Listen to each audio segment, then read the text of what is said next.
தூத்துக்குடி மாவட்டத்தில் பெய்த வரலாறு காணாத பெருமழையால் ஏற்பட்ட சேதங்களை ஆய்வு செய்த மாவட்ட ஆட்சியர் லட்சுமிபதி சத்தியம் தொலைக்காட்சிக்கு சிறப்பு பேட்டியளித்துள்ளார்.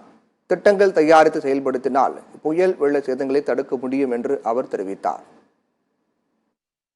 டிசம்பர் 17-18 அன்றைய தினங்களில் வெள்ளம் வந்தப்போ எந்த இடத்துலலாம் அதிகமான பாதிப்புகள்னால இந்த டேங்க் மற்றும் சேனல்கள் எங்கெங்கெல்லாம் பாதிக்கப்பட்டிருக்கு அப்படிங்கிறத நேரடியாக இன்று காலையிலேருந்து நான் ஆய்வு மேற்கொண்டு வருகிறேன்.